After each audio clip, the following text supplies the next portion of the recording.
هل من الطبيعي أن تنفذ تذاكر مباريات المنتخب الجزائري فقط؟ حتى البلد المنظم لقاءاته بالتأكيد ما شفناش هذه تاع إيبويزي. كل اللقاءات نفذت التذاكر بسرعة البرق. عفوا افريقيا راه كنتوا عارفين شكون اللي كان المنافس تاعنا في التملك، ومنذ ذلك الحين وهو الكلاب الضاله وما نعرفش وعدم جاهزيه الملاعب، وكل نهار كيجبدوا شي تصاور. حتى ملي شفنا الملعب تاع مولاي عبد الله قال لك اودي سيدي فوتوشوب.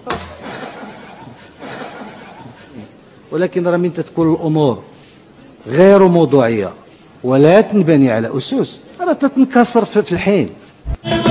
وراه حلفنا على ابوهم تنصيفطوهم بالفيا تقسم رشيد. هل من الطبيعي أن تنفذ تذاكر مباريات المنتخب الجزائري فقط؟ كل اللقاءات نفذت التذاكر بسرعة البرق. عفوا هل علينا أن نخشى من الآن لعبة الكواليس؟ حتى البلد المنظم لقاءاته بالتأكيد ما شفناش هذه تاع إيبويزي. سيفري حنا علاش قلت لك خويا لازم الفريق راحوا نرقيو كاع لا يعني الأمر أصبح محير. هل الأمر مدبر؟ هل لقاءات المنتخب الوطني، أعطينا لقاءات المنتخب الثلاثة، لقاءات المنتخب الثلاثة ستجري في الرباط، الثلاث مباريات ستجري في ملعب مولاي حسن الجزائر السودان، الجزائر بوركينا فاسو، وغينيا الاستوائية الجزائر. هل علينا أن نخشى من الآن لعبة الكواليس أم علينا أن نحسن الظن في المغرب؟ وانت تعرف ان باللي منذ شهر الكاف دارت يعني بواحد القوانين باش تدي الفيزا الكترونيك باش تحضر، والفيزا الكترونيك اللي تريبيوتير دو لا بريزونطاسيون دان بيي دونطري.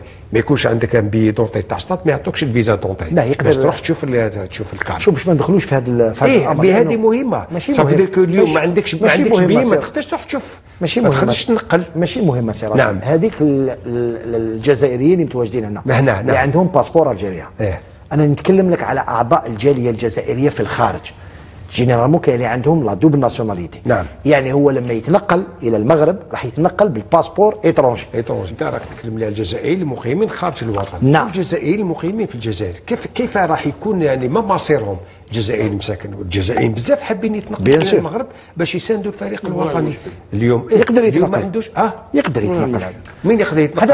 هذا اليوم رانا خرج اليوم ايضا قانون اخر يقول بانه ممكن انه ما كاش اوبليغاسيون تاع تيكي. بيان مانيش حاب باش تدي الفيزا الكترونيه. مانيش حاب ندخل في هذا الموضوع. انت ما راكش متاكد. هذه داكور. يعني بيان نقول لك احنا رانا موضوعنا هو انت رشيد راك تروح دائما الموضوع. لا احنا نبقاو في موضوعنا. لماذا لي تيكي خلاصوا بسرعه البرق؟ لماذا؟ وشنو هو التفسير تاعك انت؟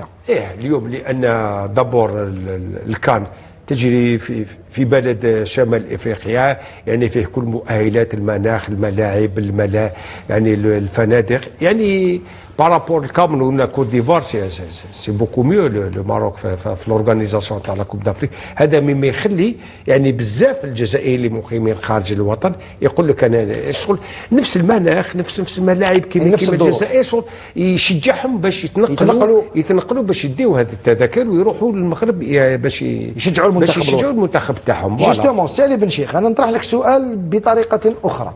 هل تعتقد انه نفاذ التذاكر بهذه الطريقه سيكون في صالح المنتخب الوطني؟ لماذا؟ لانه اللي ماتش تاع ليكيب ناسيونال بالتاكيد راح يكون الملعب كانك متواجد في الجزائر أكثر. ممكن اكثر، ماشي اكثر. تشوف صرا في الراحل ايت احمد ولا في وهران استاد كيفاش اكثر؟ مستحيل يكون اكثر. رشيد توجور عنده اضافه لازم يقول اكثر. هل تعتقد انه هذا راح يكون ان سوتيان المنتخب الوطني باش نروحوا نديروا دو تري بون ريزولتا تما؟ لانه من ناحيه المناخ الملعب والجماهير راح تكون كلها مع منتخبنا الوطني. انا ما نحبش نسمع كي يكون الاستاد بلان كاع جزائريين وبهذا رايحين نروحوا بعيد. لا، مليح استاد يكون معمر بالجزائريين وسوتيان الفريق الجزائري يكون سوتيان كبير، فهمني؟ باش تروح بعيد تروح بالمدرب كيدير فريق يلعب كرة القدم في المستوى. كي يكونوا 40 ميل معاك وما تلعبش مليح وكذا ما تروحش بعيد. كي يكونوا 5 ميل يعيطوا تسمع غير شويه صوت والليكيب تلعب كره القدم تروح بعيد يا سي رضوان. صح. هذه اللي موافقك فيها. هذه نفاذ التذاكر سي علي بن شيخ، خلاص وقع التذاكر، كيفاش تفسرها انت؟ والله حاجه مليحه على كل حال، ربي اللي يعلم. دوك حاجه مليحه. انا نظن ممكن الجزائريين اللي عايشين في الخارج شراو بزاف لي تيكي، وممكن كانا نوتر بارتي شراوها ممكن واحد اخرين باش يعاودوا المارشي نوار فيها تحسوا الجزائريين في هذه يعرفوا لها مليح، المارشي نوار يعرفوا مليه المغاربه مليه لي زود زيترونجي كانوا يبززوا في الهواء. وكاين اللي تاوعنا اللي عايشين في فرنسا او في اوروبا يشريوا على لافونس ويجيو باش يجيو يسوتونيو الفريق تاعهم. كاس افريقيا راه كنتوا عارفين شكون اللي كان المنافس تاعنا في التنظيم، ومنذ ذلك الحين وهو تيحاول جاهدا انه يبين اننا ما قادرينش، وبدات بالمؤامره الحقيقيه نتاع الكلاب الضاله وما نعرف وعدم جاهزيه الملاعب، وكل نهار كيجبدوا شي تصاور. حتى ملي دشنا الملعب نتاع مولاي عبد الله قال لك اودي سي دي فوتوشوب. دابا نعرفوا ونتكلموا بالوضوح تام وتطور النقاش حتى وصلنا وديت غادي نقاطعوا واحد اللاعبين، وهذوك اللاعبين راه ولادنا. حنا الفريق الوطني اللي تكلمتي عليه راه واحد من ايت بوكماز وواحد من الخميسات. علاش نقاطعوا هاد الدراري؟ اش دار لنا حكيمي باش نقاطعوا؟ ياك حكيمي ولد القصر الكبير كلا كاع البصاره مع سيمو. كيفاش؟ علاش نقاطعوا هاد الناس؟ كيفاش نقاطعوا؟ ولكن راه من تتكون الامور غير موضوعيه ولا تنبني على اسس راه تتنكسر في الحين. انا نقول لك اليوم كاس افريقيا تعطات 500,000 فنايدي، فيها اكثر من الثلث جايين من برا، وخصنا نستغلوا كاس افريقيا باش يكون عندنا جوج د المواسم السياحيه الموسم المقبل ان شاء الله. يكون عندنا واحد في ديسمبر وجونفي ونستقبلوا المئات الالاف والمليون اللي غيجينا من برا، ونستافدوا اقتصاديا وتستافد مراكش وتستافد الصناعه التقليديه. هذا هو استثمار الفرص. ومن بعد يجي يكون عندنا الموسم الصيفي. هذا هو الواقع اليوم. الواقع اليوم هو التذاكر تاع الفريق الوطني سولد اوت من بعد ساعه العرض نتاع البيع. اش من مقاطعه، اش من نقاش، عن ماذا نتحدث؟ هذوك راه ولاد الشعب المغربي. بالعكس خصنا جميع كل واحد من موقعه نرسل الرسائل الإيجابية لهؤلاء الشباب اللي يخصهم يقلبوا على واحد الكاس ما شفناهاش من 1976 اللي سميتها كاس افريقيا للامم، واللي المغاربه علائيين ماشي كلهم، كاينين بزاف ما تعرفوش الكره، ولكن ملي دخلت فيها شويه السياسه ولاو خبراء شويه ولاو خبراء وتهضروا على جغرافيه الملاعب. ما نرجعش لهذا الشيء، ما ننساه.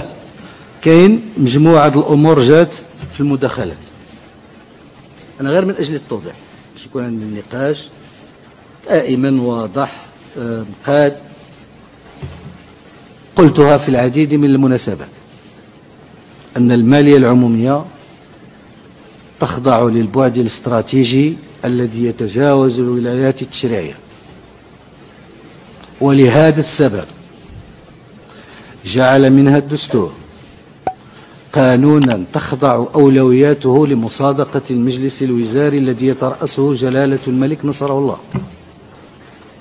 وفي هذا الإطار الرسالة التوجيهية التي وقعها السيد رئيس الحكومة الحالي والسابق واللاحق توقعها بعد خطاب العرش بداية غشت، لأنها تأخذ بعين الاعتبار توجيهات اللي تجي سيدنا الله ينصره في الخطاب العرش عبر التاريخ، وهذا هو عين العقل. مونديال الشباب المغربي بامتياز، والكرة المغربية أصبحت ملهمة للعرب وغيرها من الاتحادات الطموحة. في البداية أول شيء نقدم التهنئة لملك المغرب ولحكومة المغرب وللشعب المغربي واللاعبين والإدارة الفنية وكل عشاق المنتخب المغربي والكرة المغربية. فعلا مثل ما تفضلت الكرة المغربية اليوم أصبحت ملهمة.